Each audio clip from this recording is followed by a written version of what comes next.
Hello, everyone, and welcome to our AI class. I am your instructor for today. My name is Emmy Hernandez. So good to see you all, and we're going to have an awesome session today. And I'm looking forward to learning a little bit about each of you, and we're going to have some opportunities to work on some of the things that you want to work on today. Okay, so if you haven't had a session with me before, you'll know that I run my classes in a workshop kind of way. So I am going to have some slides and a little bit to show you, but I don't like it to be a lecture. I think people learn best when it's workshop style, and it's just way more exciting and more intriguing anyway for me. Sorry, I have something on my lips. All right, so we're going to get rocking and rolling here. And I'm going to show you some of the tips that I have learned in the AI world.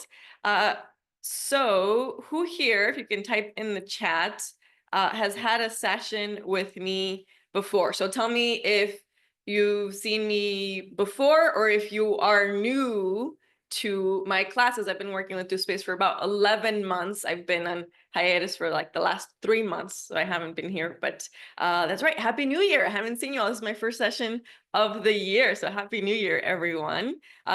Please type in the chat.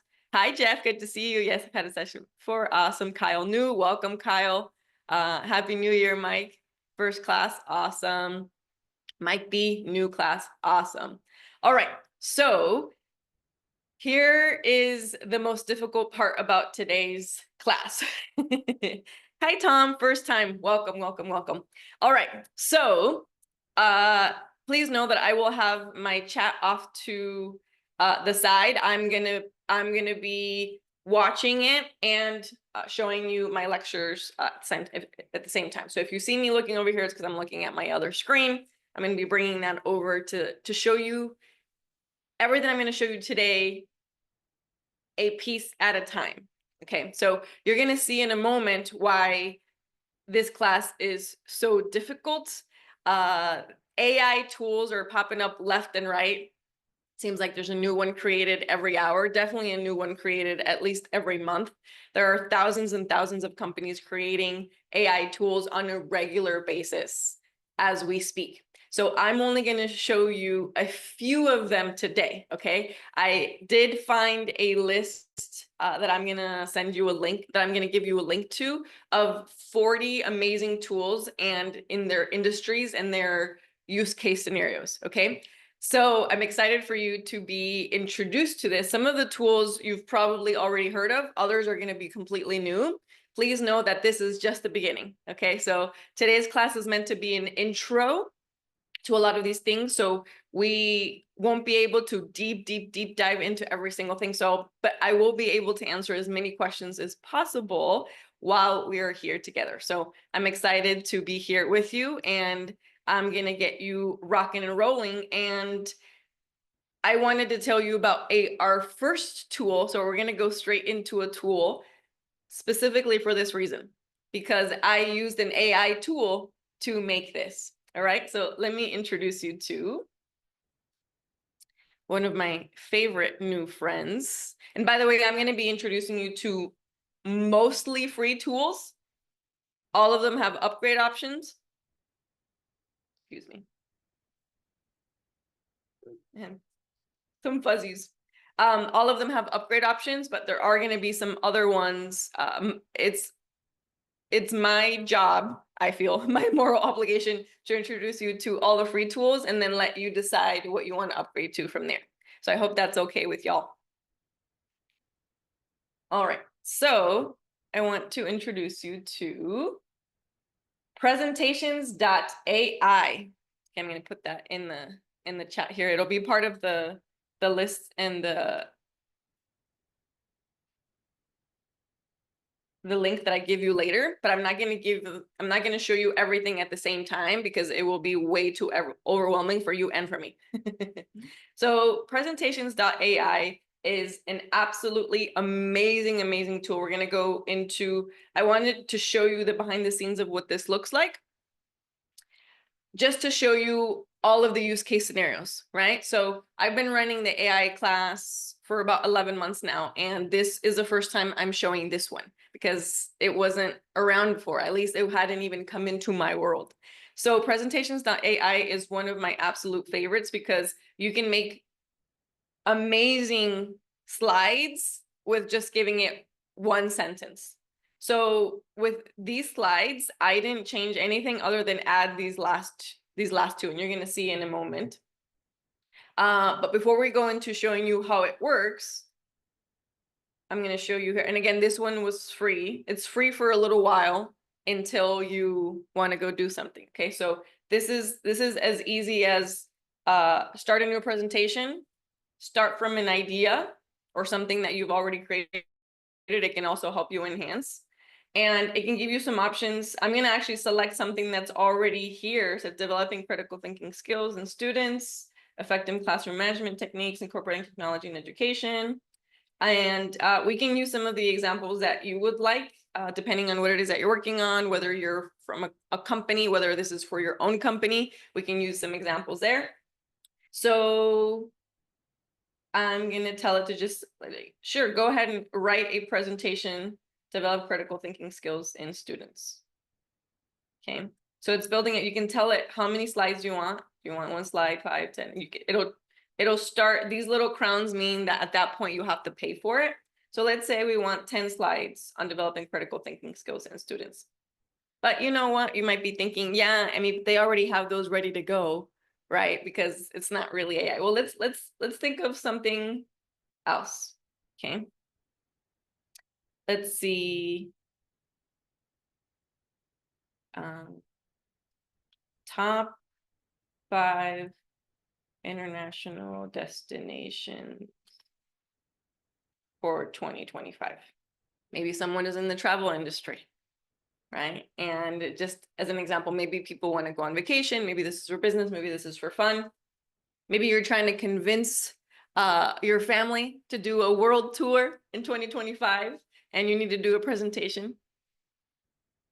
So it starts creating all of this. Remember, I made this up right now on the spot. So we're going straight into what we call prompting. And this is I'm giving you a very simple sort of example right now because I'm going to go straight into giving you a little bit of the framework with the slides. And I want your brain to be like, oh, okay, this is what it's used for. So I'm going a little bit into the example. So we're getting a little bit ahead of ourselves so that we can backtrack. So I'm giving you an example so then your brain can be present when we're going into the actual tools. Because if I just give you a list of the tools and don't show you how any of it works, then your brain's kind of like, okay, whatever, this is just a list of stuff. But now you're getting to see a little bit about how this works. So all that was done, you saw, this is all real time, happening in real time. We can change the color scheme. You can change all of this later if you want to. It's like, oh, sure, let's do amethyst, whatever that means. Fonts. Doesn't really matter because we're just playing. Sure, let's do Roca. That sounds fun. What's going on in advanced settings? Advanced settings, it'll do fill in additional details for your outline. Is this condensed, shortened content to be presentable? Preserve, keep it original as is. Content density per slide. This one's really important. You want it small, short points, medium, or it's got a little bit of an explanation, or large, a lot of detailed paragraphs. This one, it's very particular for like certain things, right? I don't recommend this for actual presentations, but maybe something they're sending over that someone's going to read. Maybe that works great. Let's just do small for now. Be like maybe a country and one small thing. So we're going to just click create presentation. Real time, we're creating a presentation of Emmy's 2025 World Tour. Not quite, but that would be nice, right? Let's see the top 5 destination. It's telling you in time. It is working in real time. So what I want you to know is that it is going and searching the web for articles and sources that it finds on its own, and then it's going to create this amazing presentation for us on the spot. And it's not just text. Look at this. Look at this beauty. It says hold tight, right? So I was trying to click on this. It's hold tight, magic in progress.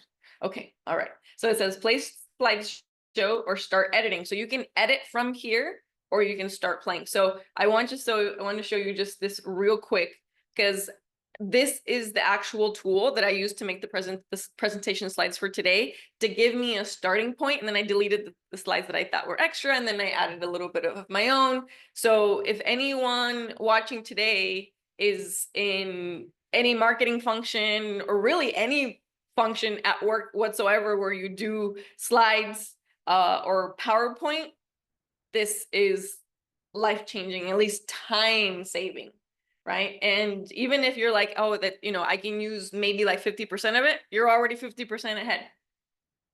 So it's got the name, look at these amazing images, and the images it uses on there are already ready to go, so they're not copyrighted. You don't have to worry about the copyrights on the internet.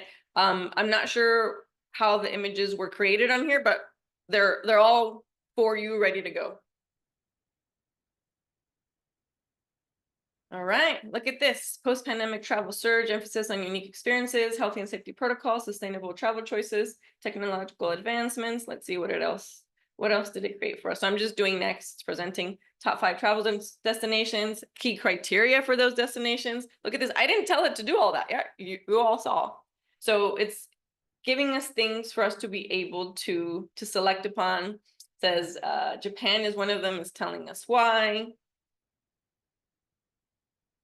Italy, look at this, historical sites, culinary experience, architecture, marvels, unique experiences. So you see how it's not just the text, it's creating these inviting, evocative slides. There we go, New Zealand, Brazil,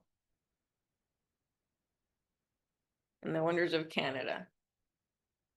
Beautiful. I've never put Canada on my list. I'm surprised it's on here, but it's good to know. All right. Vibrant urban experiences, but you see how all of this was created literally in a moment's notice. Okay, so I like to start off with some examples so that I don't get caught up in the weeds of just the boring presentation. I call it the boring presentation because I get bored with my own presentations if it's just slides. So let me go back to the actual presentation for today. And don't worry, we're going to have plenty of time. So any questions that pop up while you're seeing me do any of this, please type in the chat. And yeah, you actually don't even have to type your whole question. You can just say, hey, Amy, I have a question. And then we can have a conversation. You can unmute yourself. So right now, again, that was just a quick example. But I'm going to go back to, these are all the presentations I made this morning as sort of like an attempt to sort of prepare for this. Again, I've made so many, but I wanted to give this one a chance to create one for us. And again, up until this point, I haven't had to pay for any of this. And I'm not sure at what point, if I have a restriction of how many I'm allowed to make before it starts charging. But we start here. All right, so I'm gonna pause here for a moment so we can give our brain a little bit of a break from the screen before we get started on here. But I just wanted to give you a quick preview of what it is that we're gonna be working on. And since we have a great cohort, I'd love to hear from each one of you, whether you want to chat or whether you want to come online, and you don't have to do your camera, you can if you like, but maybe audio if you're able to chat. I'd love to hear what inspired you or what excites you about today's topic, and a little bit about if you can tell me the industry that you're in and maybe your title. Are you the CEO of the company? Maybe it's something that's just getting launched, or are you part of an organization where you're trying to bring AI to it? So I'd love to learn a little bit more about that.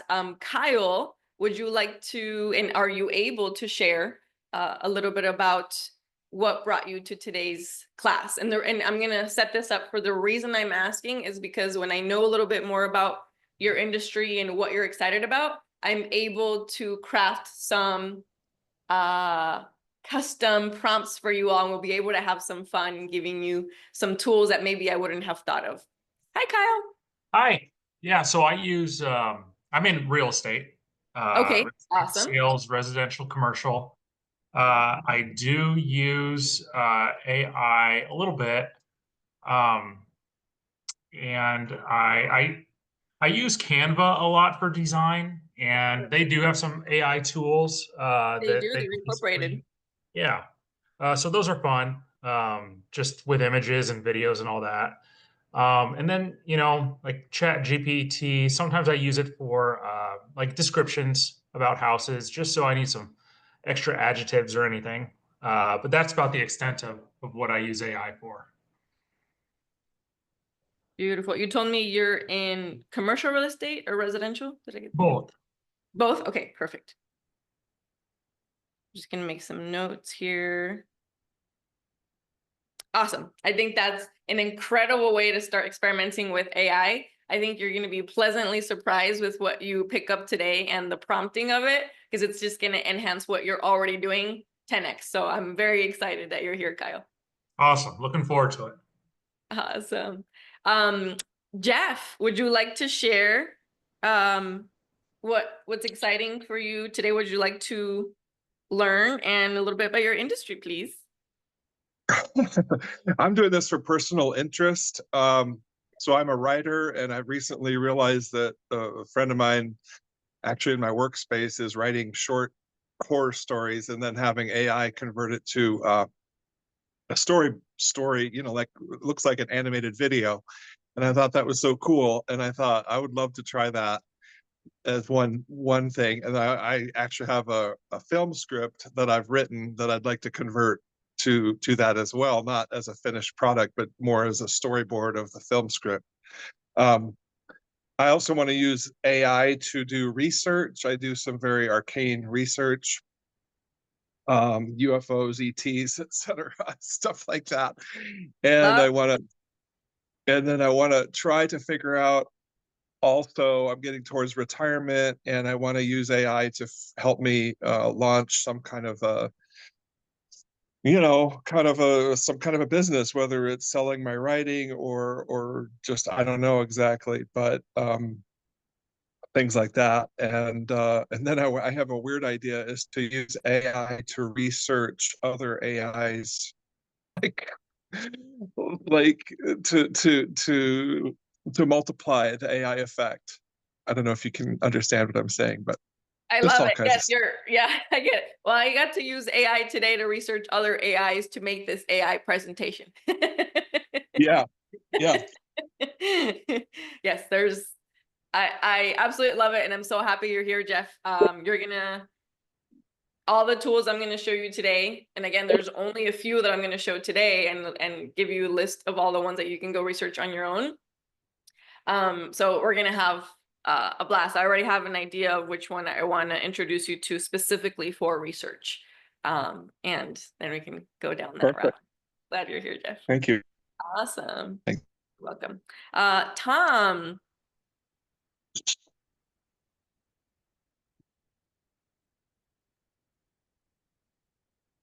Yeah, hi there.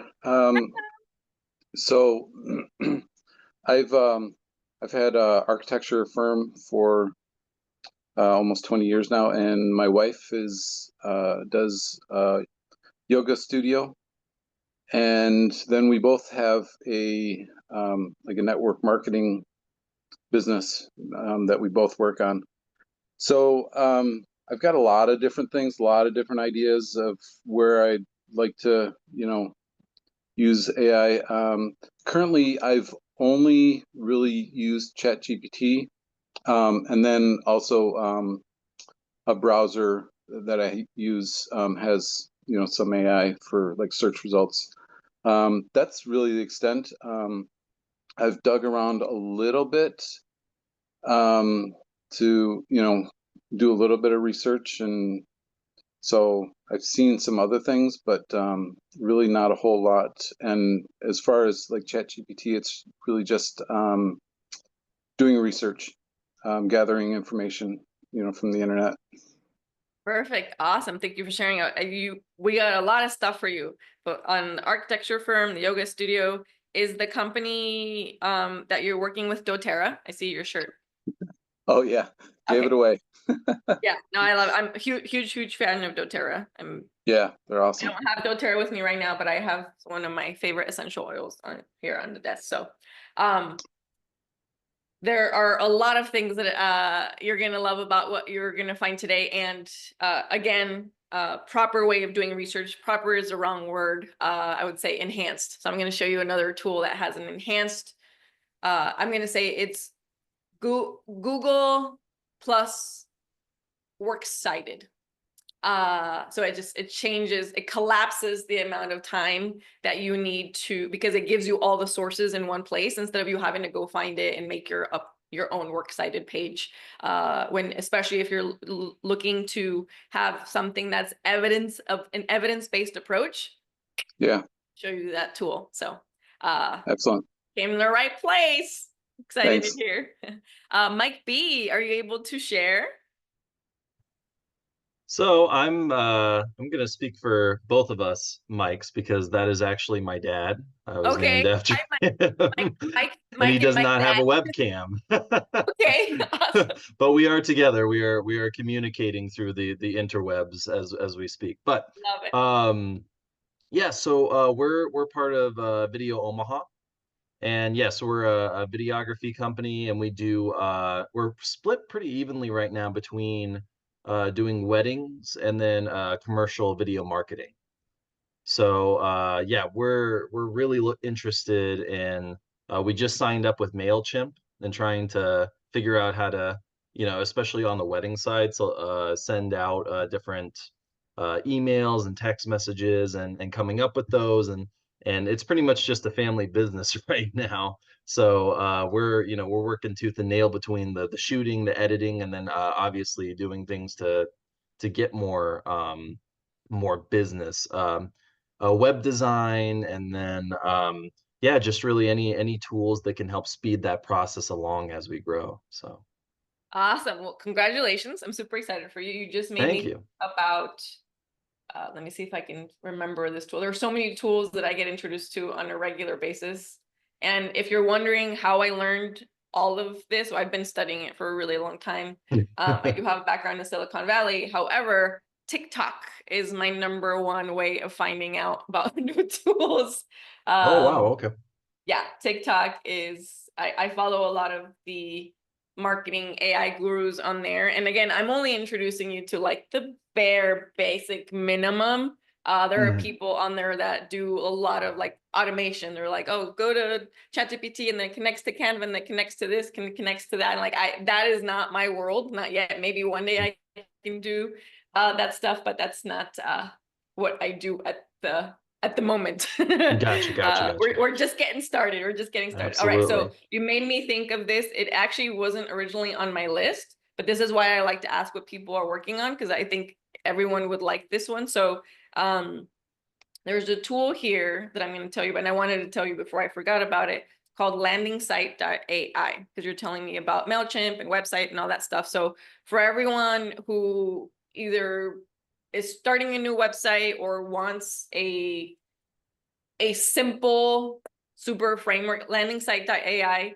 says build a free website. I'm assuming they let you create a free site and then you just buy your domain. I have not personally used this yet, but I have seen people rave about it.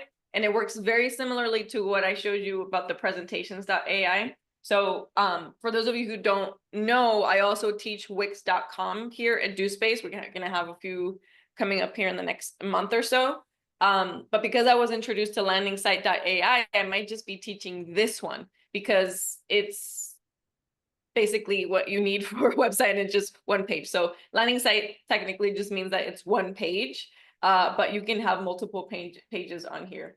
So these are all, and I guarantee you they already have some that are for videography. And because your niches are so different, I recommend you have a site that's just for weddings and another one that's for commercial, because they're Yeah, totally, you absolutely. probably already have that, but Yeah, that's one thing we're doing.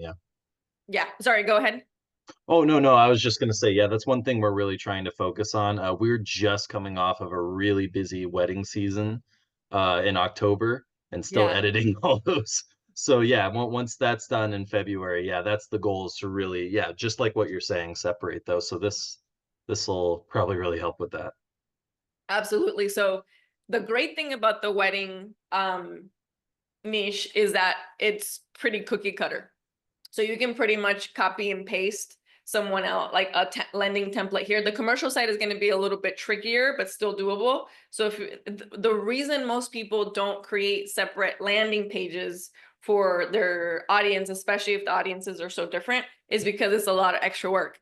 But what if it literally just takes 5 minutes using this site? Right? It changes everything. I have one Right. more quick question that's a little niche. Go for it. Before, because I know our time is limited, but is there any AI for editing video Oh yeah, that you I'm know going to of? introduce you to that tool. Yeah, please do, because that I've been trying to look into that and I can't really find anything. So Yeah. that would yeah. So this is actually a good time for me to show you this list. So synesthesia by itself is the new tool that's kind of rocking the world with creating video and editing stuff. So we're going to talk about several video editing stuff here. The ones that you do, probably I will have to do some more research, but I think there's probably going to be something on this list for you. And I'm also going to introduce you to another tool that I'm going to use actually for my own wedding video, because it was hours and hours and hours long, like the raw footage. And I'm going to show you another tool that I'm going to use for that I use for business, but I'm going to use it for personal. And it's called Opus. So I'm going to introduce you to that in a bit. So I put the list of the 40 best AI tools in 2025, tried and tested, in the chat. So grab that link, email it to yourself, save it wherever it is that you're going to keep it nice and safe and protected. Again, because there's 40 tools on there, we can't go over all of them, but I wanted to make sure that you would have something to refer to afterwards. So great question. Because essentially what you need is, you know, all the upgrades that have happened with Adobe Photoshop, right? In the image realm, you need that for the video stuff, and that's coming. There's probably already a company who's done that. Video is the most difficult thing to edit at the moment. You're not trying to create new ones. You're trying to sort of like just, you know, edit and make something pretty. But I'm going to show you for a minimum how you can make something for social media posts. Maybe not full for your clients yet, Right. but at least for social media posts, I got something for you already, and it's going to That's literally save hundreds of hours. That's really helpful, because yeah, that's one thing I just don't have time for, is like between all the fulfillment, client Who fulfillment. does? Yeah, social media is crazy. Yeah, like it's like like I'm going to show you the tool that has saved me at least $15,000 just last year on video editors that I was paying, that I don't have to pay for anymore, because footage of the stuff that I've done in the past, I put that video there, and then it creates 15 to 20 clips for me that are ready to post, and you can actually post from the app directly to social media. Wow.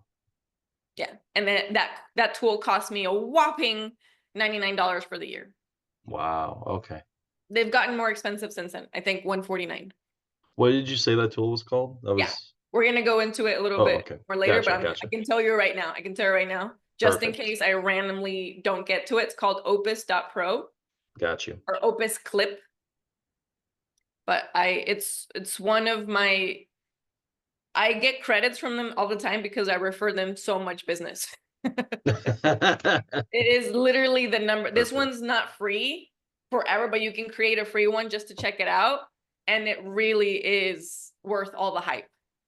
It is a way to repurpose longer videos, and now you can edit them there. Like they keep adding features, and I can't keep up with, like, you can add B-roll now. You couldn't do that before. That's awesome. Yeah, and it used to only work with videos, and it adds like automatic captions. It's freaking amazing. It used to be where it only worked with videos that you were talking. So think of like repurposing podcast videos, which is what I use it for. But now you can use it for other things as well. Excellent. Yeah, so it is, I would say this is probably the number one underutilized tool that small business owners don't know about. But all the big corporations, this is how they launch. So all the people that you see out there, they're like, how are they putting out so much content? They're using Opus Pro. That's why. That's awesome. Yeah, that people you see that pump it out like that, they're using this. Alrighty. All right, so you see how quickly we can go into, excuse me, the examples and the details of all this, right? So I wanted to give you, again, a little bit of some of these examples. And if some of this or all of this feels super overwhelming, don't you worry. I do not expect you to remember all of it. Even if you just get one little tiny nugget from today, I promise you that will 10x your entire year. Because you, after today's session, you will know 99.9% more than everyone on the planet when it comes to AI. You will already be that much more advanced and help make you a ton more money. That's what I like. That's my goal for everybody who comes to my sessions. Learn how to use AI to enhance your life. AI cannot replace anything that you're doing, but it can enhance your life. All right, so as you can see, I like to, and literally I had to stop myself from making a longer list of the things that I wanted to show you. So please bear with me if it seems like I'm bouncing off the walls trying to show you everything, because I'm just so excited that you can have access to these tools. So here we are, right? So I wanted to show off presentations.ai so that you can have a tool where you can use for you and your businesses and your companies as well. Just because it's amazing. So all I told this tool for presentations.ai was to, let's see. Are you able to see? I'm not sure what it's sharing right now. Are you able to see on the screen exploring innovative AI tools? Is that what it's showing you? Anybody want to let me know?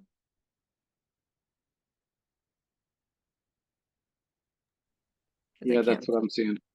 Okay, great. Thank you. Because thank you, Jeff. All right.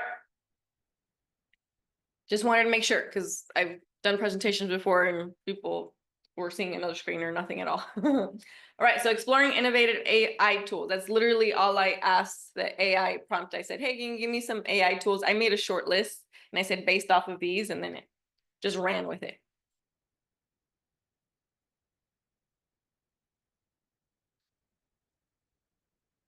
All right, it makes its own transitions. I did not do that transition. I'm too lazy to make transitions these days. All right, AI tools overview. Okay, again, this is just a list of the top 5 that I use on a pretty regular basis and the top 5 that I like to introduce people to.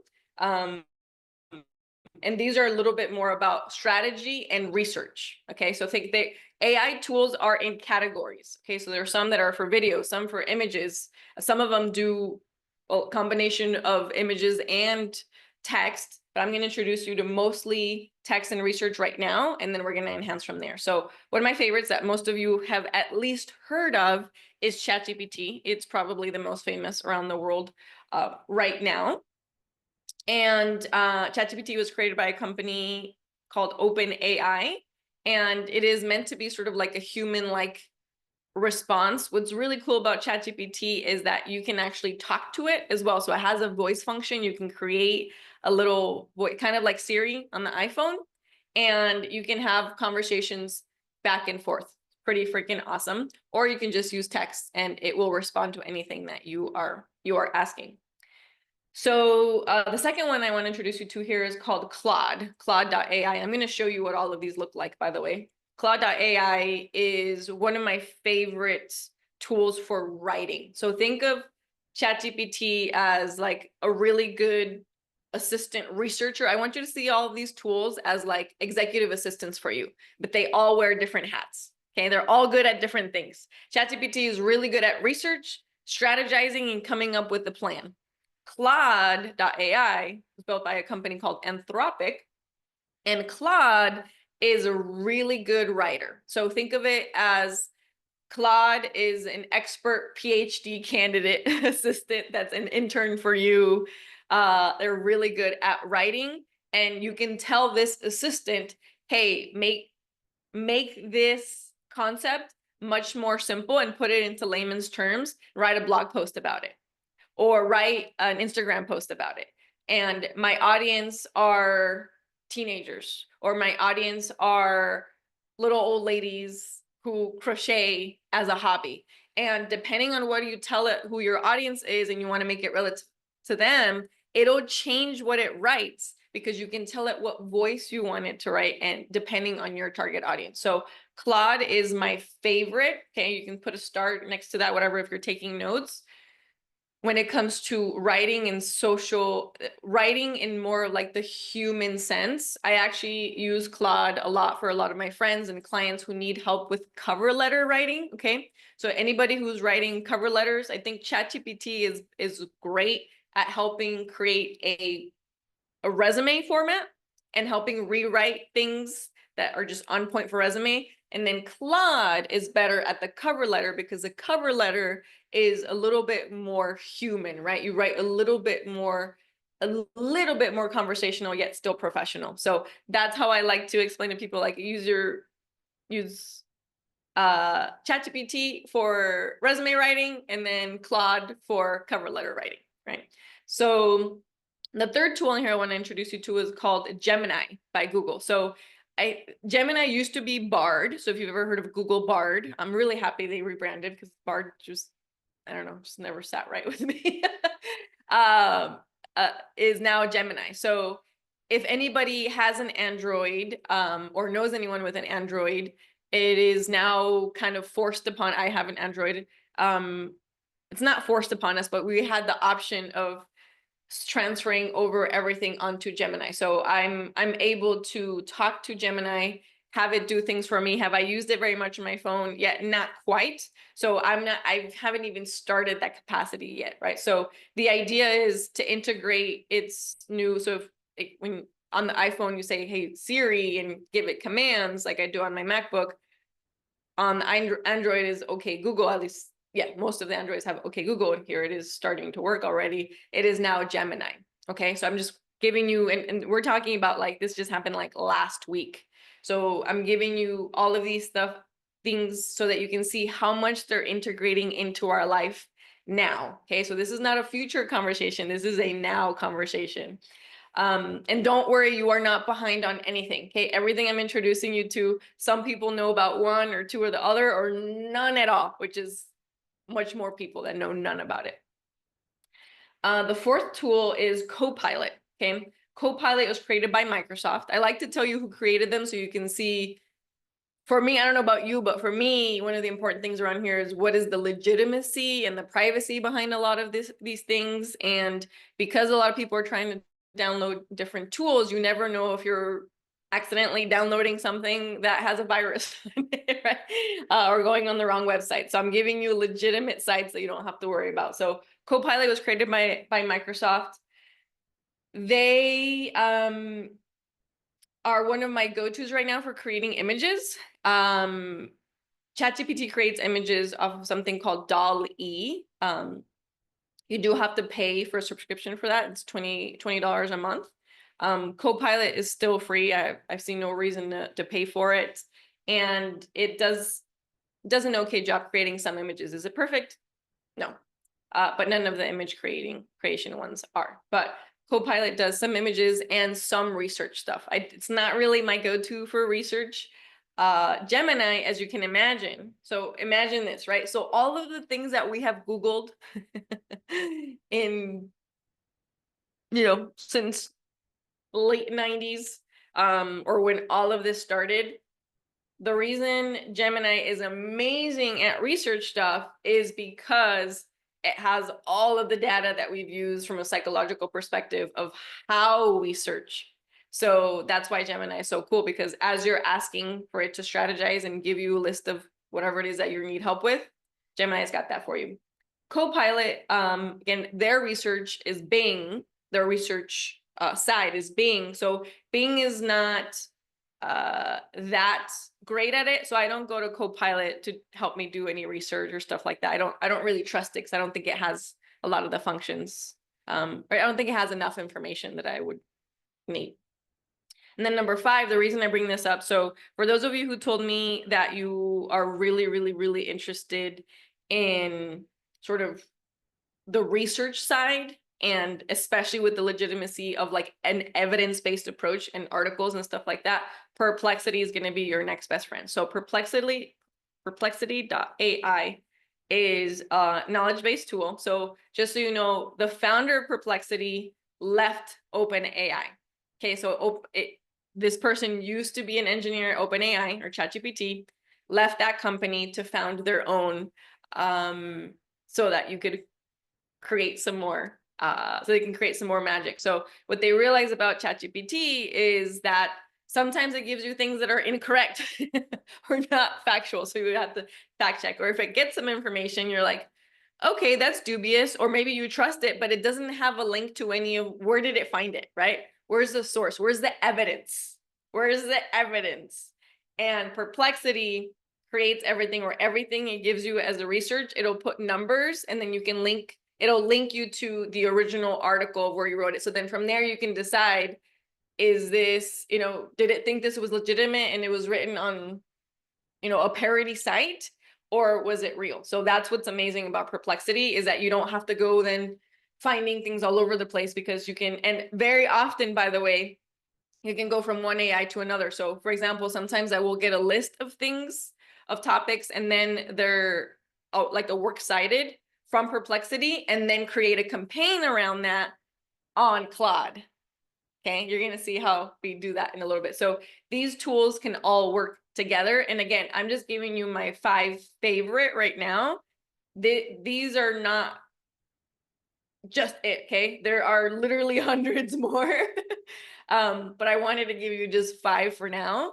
And then I'm gonna show you some of the other tools and other categories, okay? So any questions about these so far? I am going to show you what they all look like individually, and then we're going to play with some prompts here in a little bit. But any questions so far before I move on from this part? Feel free to unmute yourself or type in the chat. Let's see, we got coming through chat. Mike, good, awesome. All right, thanks for the thumbs up. All right, so let's keep going here.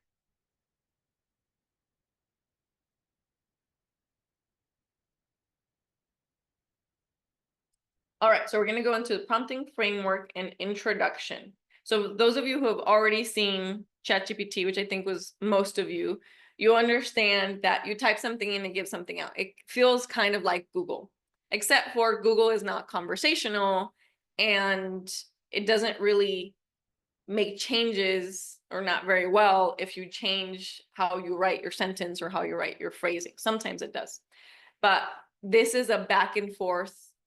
Think of it as you training a new employee on your team or new intern, and you need them to do a task exactly the way that you want it, or to go research something that you don't know. Jeff, the list of the 40 best AI tools, let's see. So it was actually the synesthesia link up here in the top. So inside the chat, let me know if you see that. Do you guys see the link that says synesthesia.io post/AI tools, 40 best tools in 2020? Because maybe only I can see it. Got it? Okay, you got it, Jeff. Yeah, sorry. All right, so we're gonna go into general stuff, and I'm gonna show you the examples, because none of this makes sense unless we actually use the prompts, at least for me. So I do want to tell you sort of like the general example is you want to, the more specific, the better, right? So the clarity and specificity matters when you are working on how to get what you want from AI. So I'm going to tell you one thing. If you've ever met anyone, including myself 2 years ago, said, AI is not, like, I tried ChatGPT and it's like, like, okay, cool. Yeah. Like, woo. Yeah, that was me when I first started 2 years ago. And that's because I was really bad at prompting it. Really, really bad at prompting it. So just know that that's you right now. You will be pleasantly surprised with the results you get after today's session, because there are entire industries coming up now, and people charge for this now, for prompt engineering. What does prompt engineering mean? Prompt engineering is people who show you how to maximize what you get out of your chat, your GPTs or any other AI tools, because depending on what and how you ask it will be your response. Okay, so if you're getting responses that you can't use, is because you haven't gotten good at prompting it. That's okay. I wasn't good at it either, but eventually this is an iterative process, meaning you experiment and then keep asking it to do more, to change things around. So none of this is trial and error. Everything is trial and adjustment. Okay, you can't get it wrong. You can't break it either. So remember, trial and adjustment, because you're going to be experimenting a lot. So you're not going to get anything wrong. There's no error. It's just adjustment. Okay, so the most important thing is you're going to define the task clearly. It's essential to start by articulating the task, goal, or desired outcome in a clear manner. This allows all parties involved to understand the objectives and expectations from the outset. Use concise language. Employing concise and unambiguous language is crucial. Avoid jargon and overly complex phrasing to ensure that message is easily understood by an intended audience. Incorporate specific details, okay? Include specific details such as tone. So what's the tone of voice? You can have, and it can give you a list of different examples. Do you want the tone to be professional? Do you want the tone to be funny? Do you want it to be quirky? Do you want it to be professional but conversational?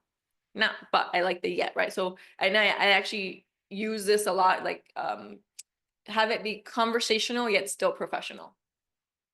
Okay, so like you don't want it to be full on quirky, because you can, if you let Claude loose of like, write me a super funny post or a funny story, like it'll go and it'll make jokes. There are a lot of people right now who are using ChatGPT every single night to have it write its own custom bedtime story for their children.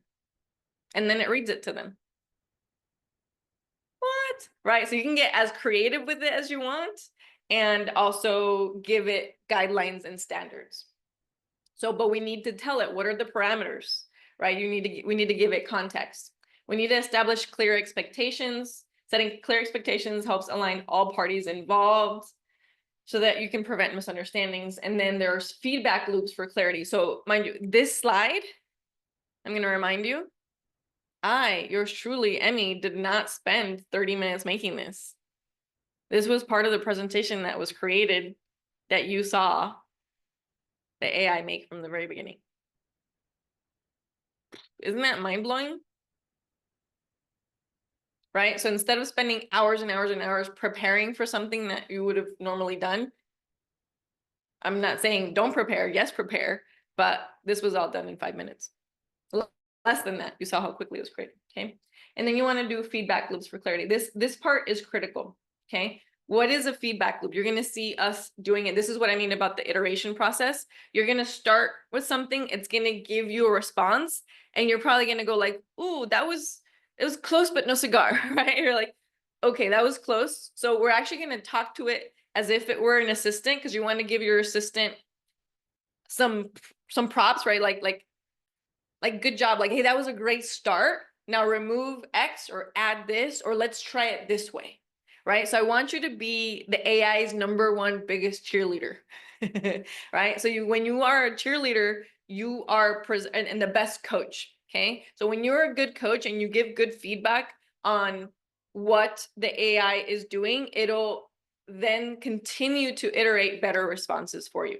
And we're going to see that with examples, because this is just the theory behind the examples we're going to go into. All right, our next slide. So structured prompts, we're going to blow through this real quickly. So we're going to use structured language. I'm going to show you what that means. Again, provide clear instructions, reduce ambiguity, and improve response relevance. So, and the only way the AI can get better is if you are consistently communicating with it. And I'm going to show you how that works. All right, so we were talking about this, right? Experimentation is key. So the iterative refinement emphasizes the importance of experimenting with different prompts, okay? I'm going to tell you right now, the first few times and probably the first few 100 times that you write prompts, you're going to be really bad at it. Yay, congratulations, you have made it, okay? So I want that, like, this this idea that you're going to be an expert at any of this anytime soon. Just get rid of that. I still suck at it. I still forget my own advice. You're going to see what advice I go into here in a little bit. And guess what? It doesn't matter, because you can keep using it and keep using it. Like, oh, that was, keep adjusting.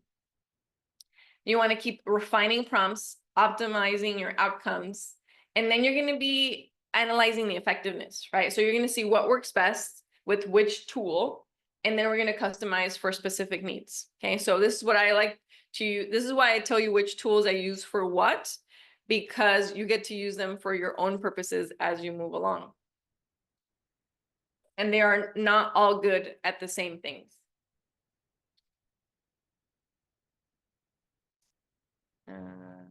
Or even just go straight to the examples.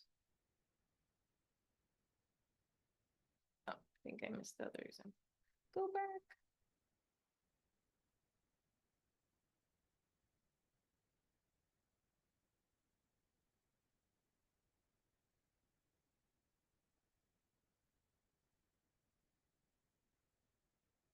Okay, so I guess I thought I had those in a different order, but that's perfect. All right, so there are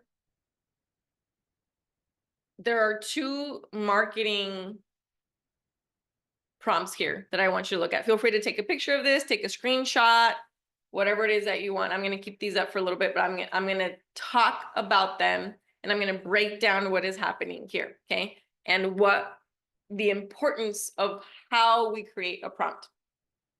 So the number one thing, okay, write this down, put it somewhere, so super important. The number one thing that you need to know about AI in any of these tools, especially when it comes to ChatGPT, Claude, is you need to ask it, what hat do you want it to wear? Think of it like an org chart in a company, okay? Do you want it to be the chief marketing officer? Do you want it to be the social media manager? Do you want it to be your financial analysis? A lot of people are using it for mental health. Do you want it to be your therapist for the day? You need to tell it what persona to take on. You can even tell it specific people. If you love how a specific author writes, you can tell it to use that tone and that voice. If you love a specific football player and maybe a podcast that they run, or whatever it is that you like, or maybe a top industry leader, that's who you want to be using as your persona. Okay, so you'll get better at this as you go along. These I left a little bit more general, not with specific people, but you'll see what I'm talking about. So the number one here is, and I'm going to break all this down, as my content creator and social media manager. Okay, so I told it who I needed to be. Okay, it's wearing content creator, social media manager, which is in the same category, right? So what I wouldn't do here is as my content creator and my financial analyst, right? Those are different categories, different part of the org chart, right? Different part of the brain. Do research for being an expert in what topic do you want to be an expert? So you have to go tell it to go do research. There are 10 frustrations and 10 fears that my audience, you tell it who your audience is, your ideal client. So this is why it's important to know a little bit more about your business and who your ideal client is. And this is like for you guys, Mike and Mike Dad. I would create this for two different sets, right? So one set of your ideal clients is couples to be, right? Couples that have just gotten engaged and are looking, or they're in the process of wedding planning, right?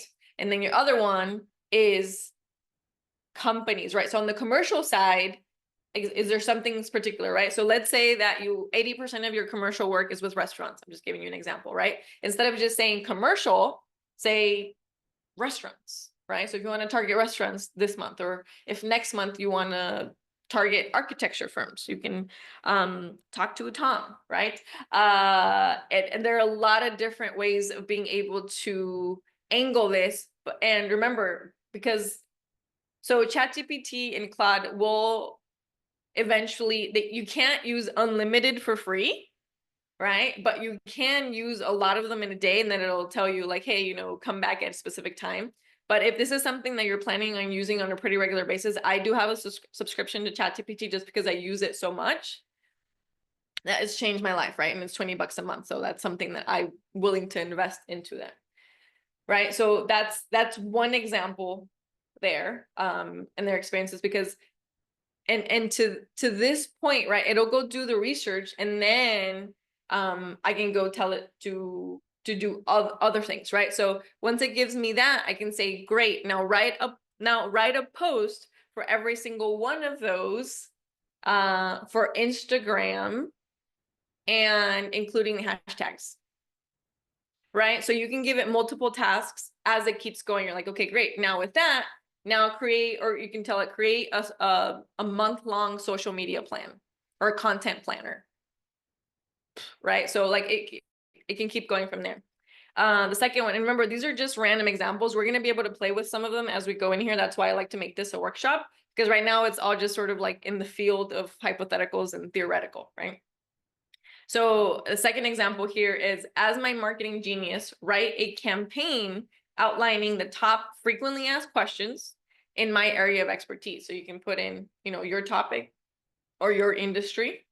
Answer each question thoroughly with clear explanation and informative and educational for the reader. So you see, here's the best part about ChatGPT and Claude, that you can write a pretty horrible sentence and it'll still catch you, right? So best part is, as you can have typos and you can have improper grammar, and it'll do its best. Will it be a little bit more confused if it's a really long run-on sentence? Yes, it will. Here's another amazing thing about ChatGPT and Claude is that you can feed it. What do I mean about feeding it?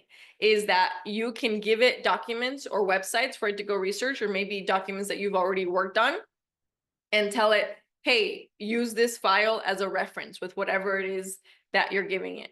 I've done this with cover letters and with resumes. So for example, especially that if you have any friends or you yourself are in the job market, we were doing this with some of my friends last year, is somebody would send me a job that they found that they really loved, right? So like you have to customize your resume and your cover letter to the specific job. So here would be the prompt, right? So it would say, I'm applying to this job. Please customize my resume. Here's my resume. And my cover letter. So I would have it work on one task at a time. Like, let me customize my resume and enhance my resume, but leave all of the truth and the bullet points based off of this job description. And then copy and paste the job description. So, and then you let it go. So now it references everything and it goes, okay, cool, awesome. And then you go like, okay, now write me a cover letter based on this job description and the company values and my resume, and make the cover letter conversational, yet still professional, right? So that's how you would use those in a little bit different context.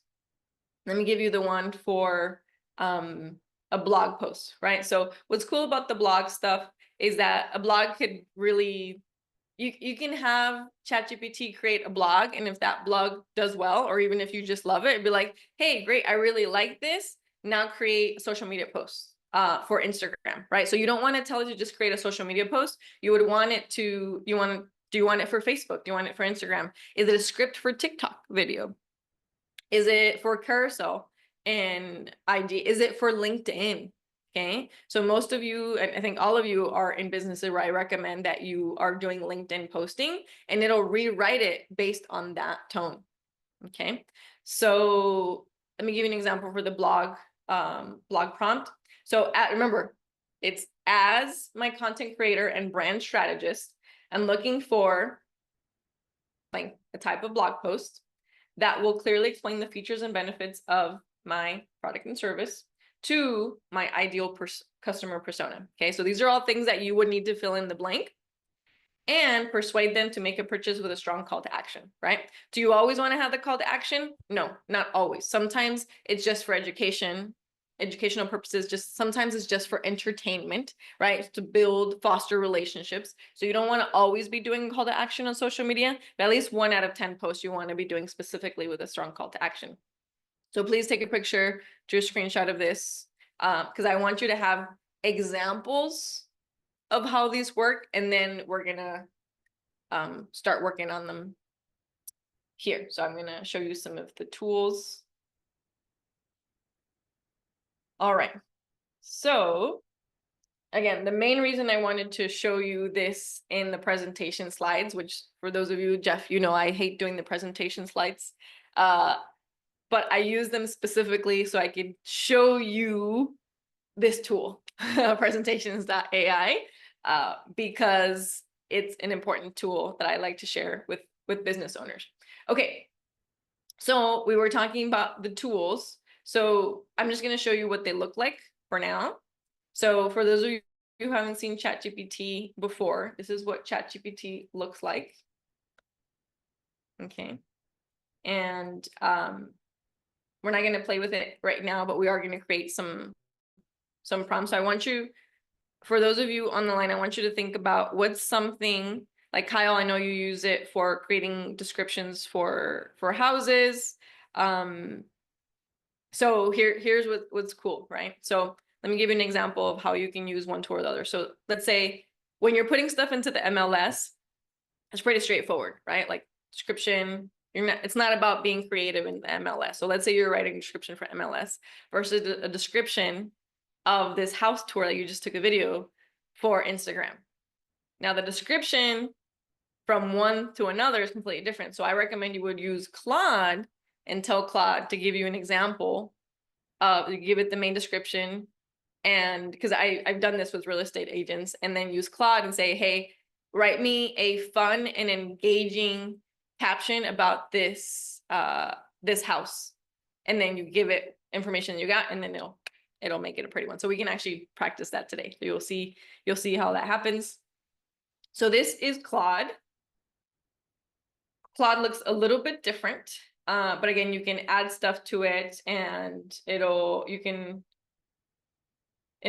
actually tell it how you want your responses. Do you want it normal, concise, explanatory, formal? You can actually create and write edit styles. I haven't tried that yet. So again, Claude, I would say, is the more human version of how someone would have an actual conversation with a human being. This is Copilot. Copilot, I don't use it for research, and I also don't use it for writing anything for me. I don't use it as a content creator for text, but I do use it for images. So let's say, for example, Tom, your wife has a yoga studio. So let's say that we're doing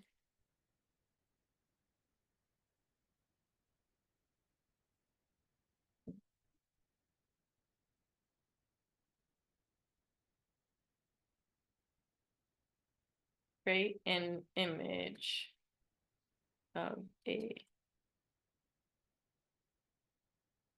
yoga retreat in Sedona. Okay. I live a couple hours from Sedona. Used to live in Omaha. So let's see what it comes up with. I haven't tried this side. I usually go to the other image side. So let me see what it does directly on Copilot. Remember, I didn't give it much direction here because I'm not asking for it to do like text writing creation for me, or to like go think and strategize about something. I just needed to create an image. I don't know what it's verifying, but it's verifying something. Oh, there you go. It's verifying that I am human. Click I am a robot. There you go. So it's working on something.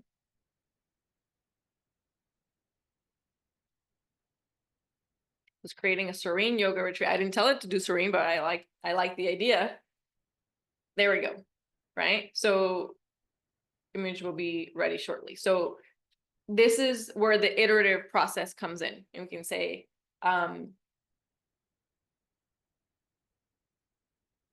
so by the way, that does look like Sedona. If you're not familiar with the Sedona Mountains, that's beautiful. And oh, it just generated an image and then it said it couldn't. JK, right? So so this is important for you to know. Every single AI tool is super quirky, and sometimes they will do this. If they're flooded with a lot of requests, it will actually kind of shut itself down.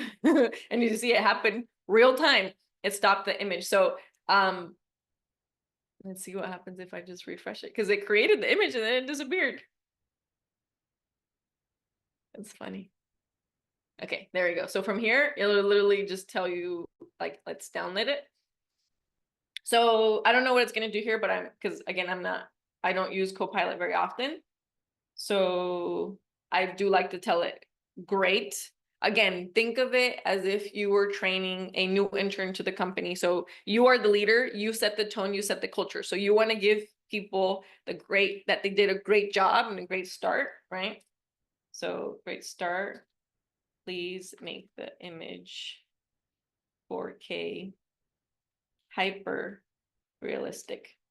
I don't know what it's gonna do. I don't know if it's gonna make it more funky, because this one's a little bit more cartoonish, but it's still nice, right? Could it potentially be used for a social media campaign? Yeah, it can. So let's say you're running your first one and you don't have pictures yet. You know, it might be something that that your wife might want to do, Tom, and she probably already runs retreats somewhere, at least goes to them. That is actually something that we've been talking about doing, is figuring out a way to get the AI to help us to generate images of something that we want to do in the future but haven't done yet. Here you go. Here you go. I love it. So you're getting to see it here in real time, and you have so many things that it could, like the architecture firm, depending on what it is that you would want to work on in there, right, you can get some pretty fancy architecture images. Most of them are going to be of fake buildings or real ones, the yoga stuff, and even on the essential oil side. One of the software programs that I use, called SketchUp, actually has its own AI feature where you can just give a rough shape of a building, and Yeah. it will render it and place it in a setting based on how you define the prompt. That's amazing. I love it. I love it. I love it.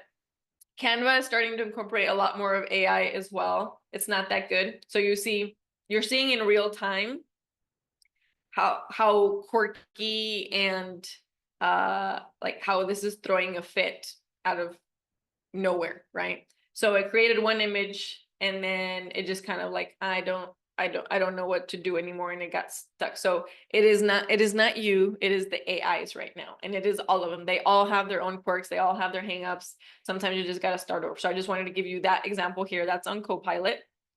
ChatGPT also, I think it'll create one free image for you. So anybody want to give me an example of an image? How about we create a videographer shooting footage of wedding day, of a wedding ceremony? How's that sound? Yeah, that sounds great. All right, let me see. Just out of I'm thinking if some things are more tangible to see than others. So that one would be sort of like fun. So we have to tell it to create an image. So I don't know how much this works on the image side. Definitely works on the text side. So I want it to act as a professional photographer and create an image of a wedding videographer taking footage of a wedding ceremony. Do you want to pick a destination or with specific view in the background? So I already had Sedona. Do you want? So could we actually, since part of our logo is actually the Omaha skyline, could we do that? Absolutely. Let's see what it thinks the Omaha skyline is.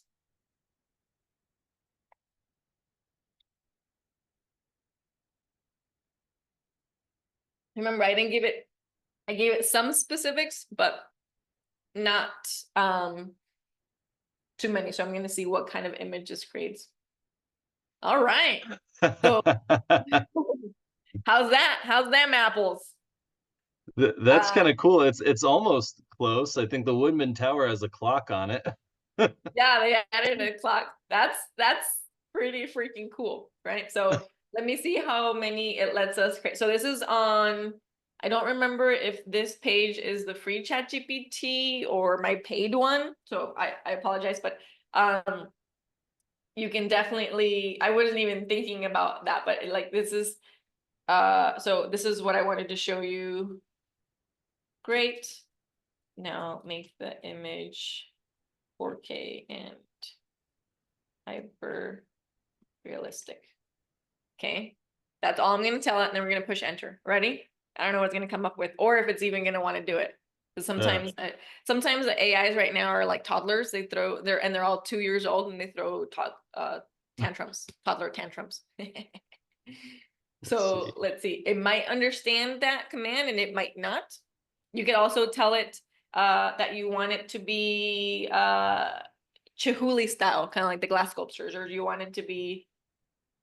So I would still call that a little bit more cartoonish Style, yeah. but it's nice, right? That's So cool. there you go. You can literally do that right now in ChatGPT. I think this is probably the last image it'll make me create for the day if it's on the free version. Gotcha. But it gets the point across, right? Sometimes you just need sort of like a draft, and you know this, Tom, right? Doing the architecture work, sometimes you just sort of need a sketch to get you to the next level, the renderings, right? To get you to the next part. But I think this is it's pretty cool. Again, it's still cartoonish is probably the wrong word, but it's still it could be used for something kind of fun. Mm-hmm. It did a good job with the camera. Look at the detail. Oh yeah, camera looks great. Right. Jeff said, couldn't you ask it to use a photo logo Tom already has? A photo or logo that Tom already has.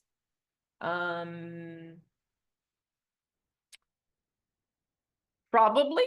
I haven't, that's a good question. There are some other AI tools that I think one of them is called Flux. Again, these are like beyond my capacity, where you can use photos you already have, like a lot of like portrait photos of people, and then they can use those photos to then put them into AI situations. That I'm not really good at all. So I don't I don't know this, but yes, Jeff, there are definitely tools. I think ChatGPT is not really good at those ones yet. But there's some other ones. I believe it's called Flux. I'm not quite sure. Don't quote me on that. Yeah, so I just wanted to give you an example of what this could be used for.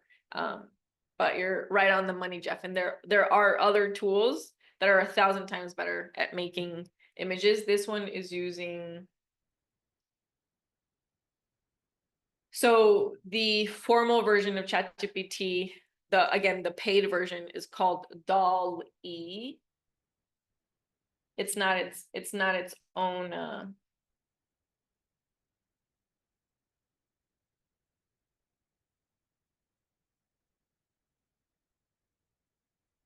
not its own page, but it is an image generator. So this is okay. Oh, so this is another tool that I wanted to introduce you to. So DALL-E is one of the most famous ones right now, but there are a lot of companies that are already competing with DALL-E. One of them is OpenArt.ai. Let me see if it's working. I think last time I checked, I had used up all of my credits.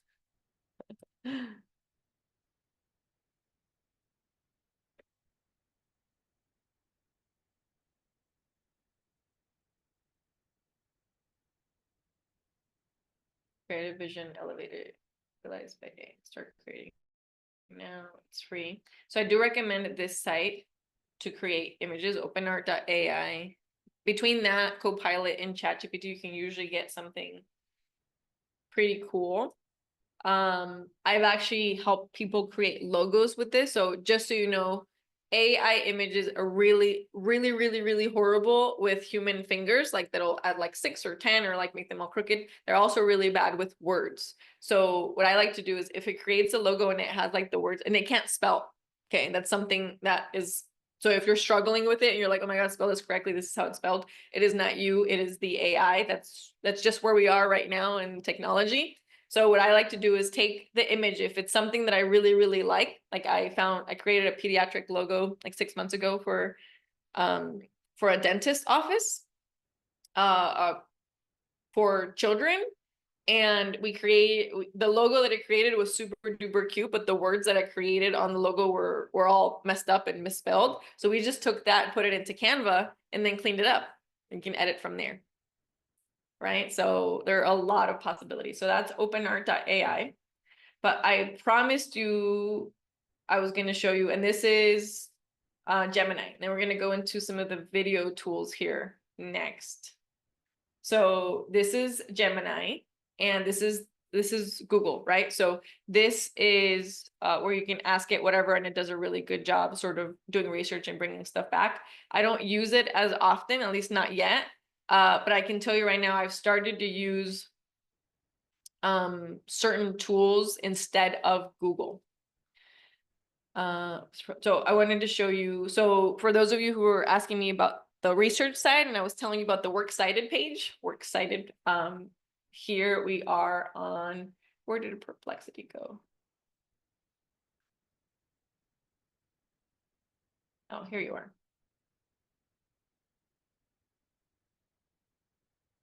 Okay, so this is the one that's perfect for that, okay? Perplexity.ai is the one where I was talking about a little bit earlier.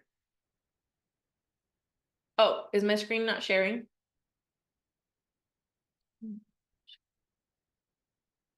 Can you guys see my screen? It's there. Okay, thank you, Mike.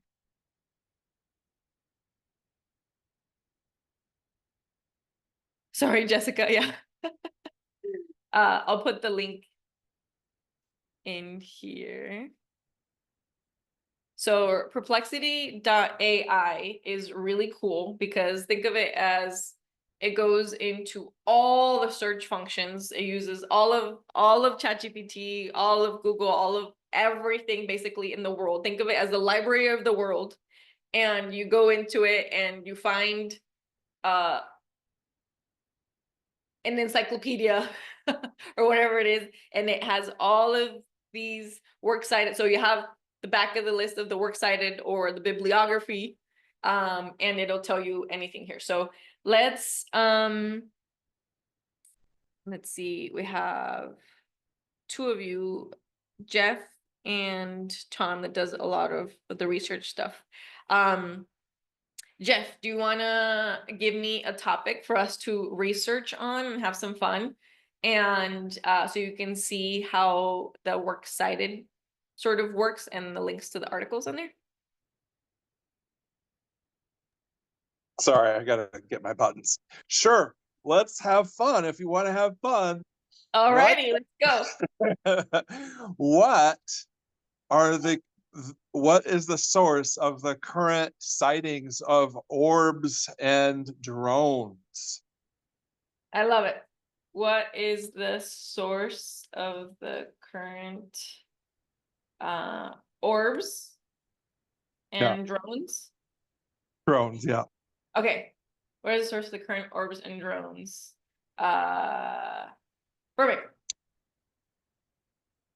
Just cause, right? So you can use it just like Google. So I don't prompt Perplexity the way I prompt ChatGPT and Claude, and you'll see her in a second. Okay, cool. So dun, dun, dun, dun, it gives you your sources up at the top, right? So it's like US residents, and then it tells you where it got it from, and then you can link to it, right?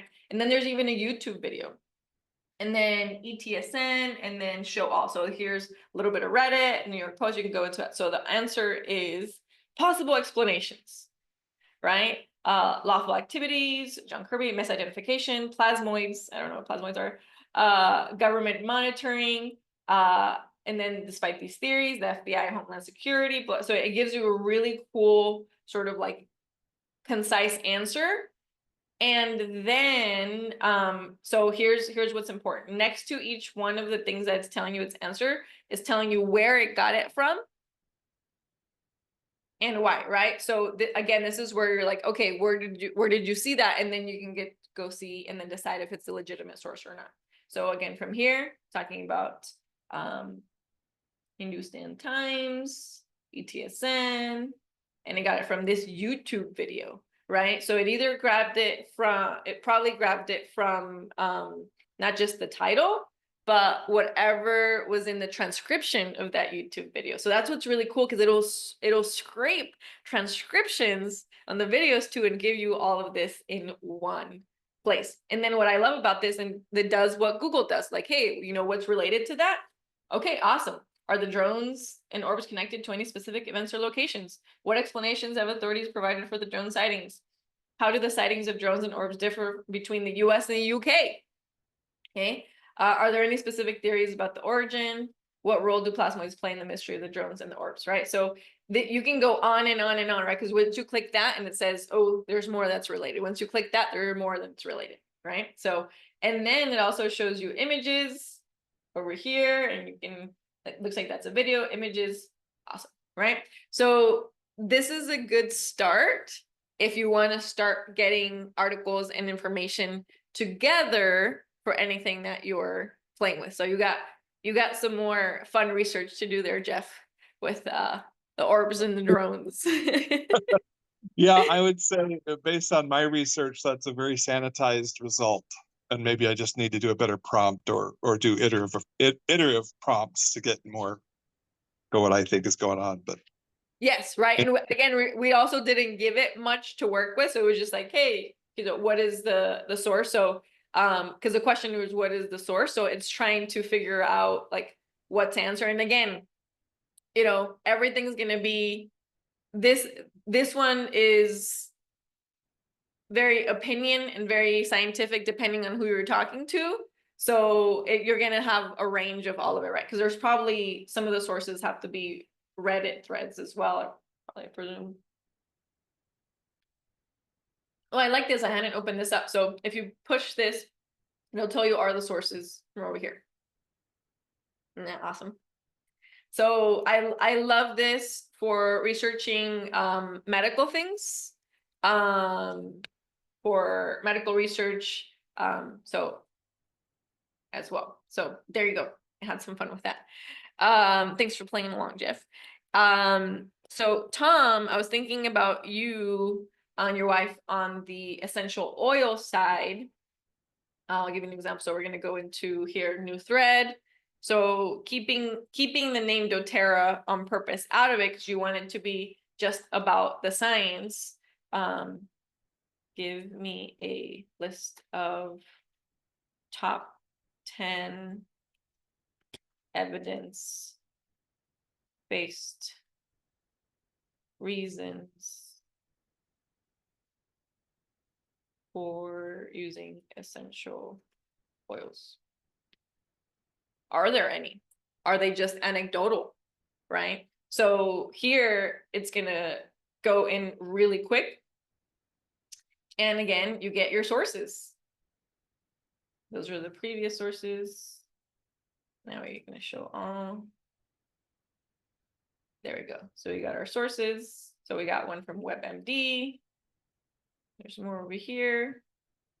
So stress reduction, antimicrobial, anti-inflammatory, right? So you're like, okay. Some of them have a list of which one. So this one actually says oregano oil. So you'd be like, okay, so this is a great start. So from here, just as an example, right? And this applies to all of you listening, right? So I'm giving you examples from one certain thing. And Kyle, if you want to play along, we can do like a real estate listing and maybe a listing that you already have. If there's one that you want to posting the link here for me. I'm going to come to you next so that you can see how you can rewrite that on Claude if you're up for it. Right, so this is an example of how you could use Perplexity to make a list and then go over to write an article, right? So let's say you want to write an article or a blog post, right? So, okay, so I'm going to take this answer and let's say I already proofread it and like, okay, cool, I love it. Like, yeah, these are all good. Okay, awesome. So I'm gonna copy this. So now I'm gonna go over to Claude. Okay. And I'm gonna say, as my marketing genius and content creator, and actually I'm gonna tell it my copywriter. Write me a blog post based on this. So I'm going to do colon and I'm going to do shift and then return, because if you do return, it'll automatically start doing the work, but it doesn't have anything in there. And don't worry if you mess it up, because it'll be like, sure, what do you want me to base it on? Right? So and then I'm just going to paste what I got before, including the works cited. And now I'm going to say go or push enter. Go, go, Power Rangers. Oh, yeah. Yes, I just did make a Power Rangers reference. I am that old. All right. There we go. Look at this. Look at this. How many hours of research did I just save you, Tom? Yeah, that's cool. I haven't thought about trying to do something like that, but yeah, that'd be huge. Right. So just give you an example, because you can go whatever angle you want, right? But now Yeah. you have an entire article that you can write as a blog post, as LinkedIn. You can actually have it. So let's say you love this and you're like, oh my God, this is awesome. I'm putting it on our website. We're blogging it. You're great. Now repurpose it for an Instagram post for the next 5 days. Right, so this is how you can keep telling it like, okay, cool, awesome, got this.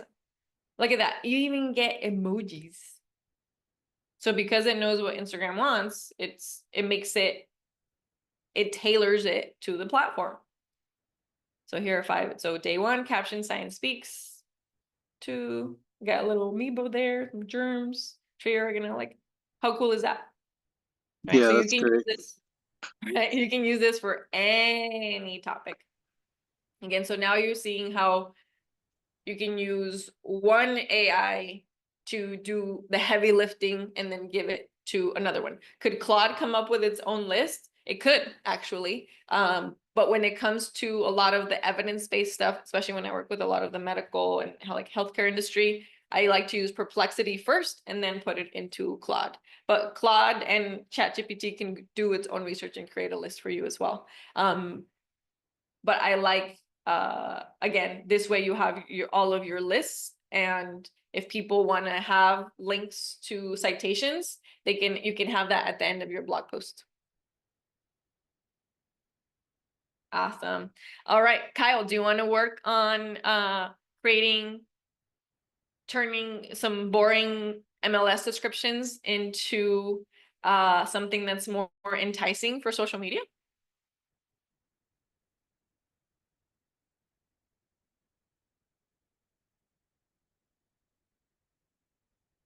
Did we lose Kyle? Kyle's off selling houses. All right. Anybody else wants to, while you think about that, okay, well, I want you to think about what it is that you want to practice on and how you want to prompt in anything in your business, and we can play with here now. We have some time. I'm going to introduce you to synesthesia.io. Okay. So synesthesia is an amazing, amazing tool for creating new AI videos. Are they perfect? No, far from it. But I want to introduce you to the tool because when it comes to creating new videos, this is one of the top ones for now, where you can create videos. We're not going to go into it right now because it takes, let me see how quick actually it will render something. So pretty sure I already had an account. Let me see if it logs me in. So while I'm going into here, that's where you're going. Fine. Let's do 0. I think my computer is overloaded with all the things I have open. Let's keep the free one. Let's stick with free. It's free one. I wonder if it won't let me continue to free account. So you see, they will always try to like upsell you right away, but you can go into the free stuff first to test it out.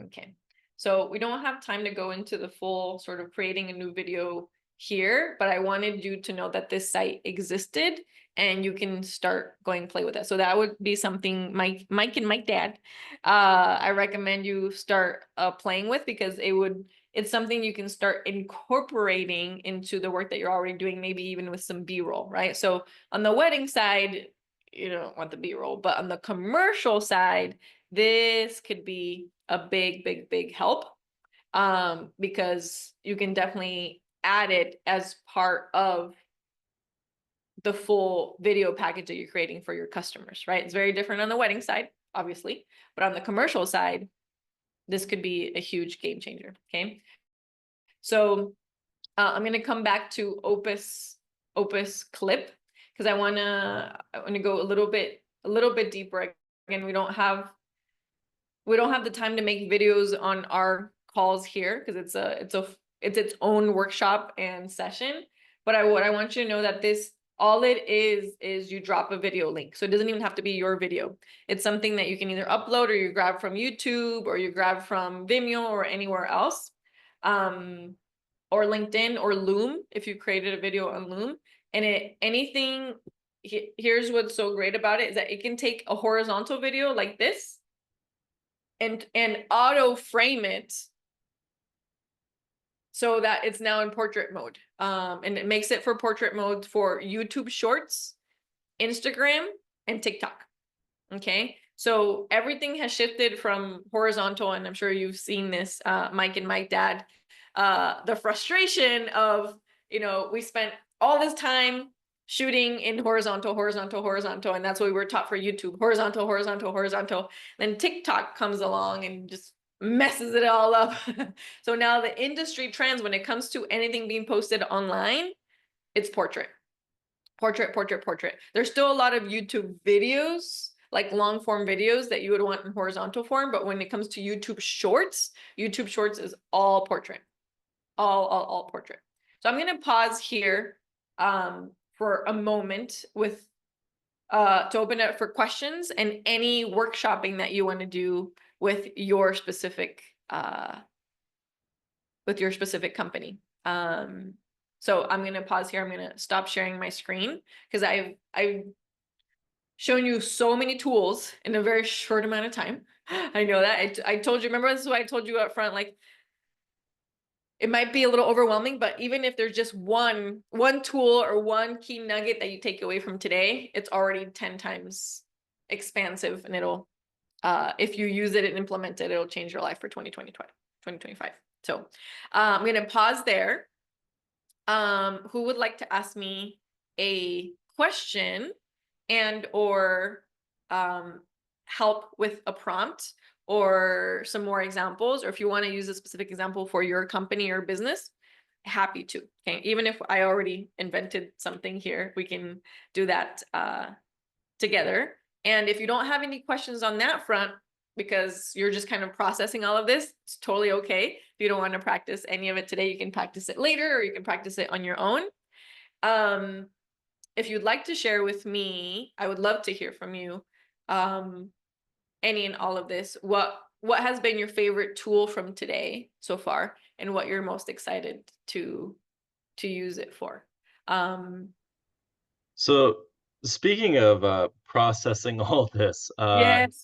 yes, no, it's been a lot. It's been really, really good though. I was wondering, is there, I know this is being recorded, is there any way that we could actually go back and look at this workshop, or is the recording just for Do Space for yourself? You know what? Good question. I'm not sure where Do Space houses all of the recordings. I record it so that everyone can go watch it again, Oh, perfect, perfect. but I don't house them, so I don't know where the recordings go from here, to be Okay. honest. So that's a Do Space question, and I wish I had a better answer for you. Yeah, so for now, I recommend the tools that I showed you, or anything that you're super excited about that you're like, I want to make sure I don't forget this. Let me know and I can put it in the chat. And this is where you can grab it, open the link, email it to yourself, take screenshots, do as much as you can, so you can remember all of this. And remember, you're not going to remember it all. Right, right. But no, it sounds good. I was just wondering. Thank you. You're welcome. Yeah.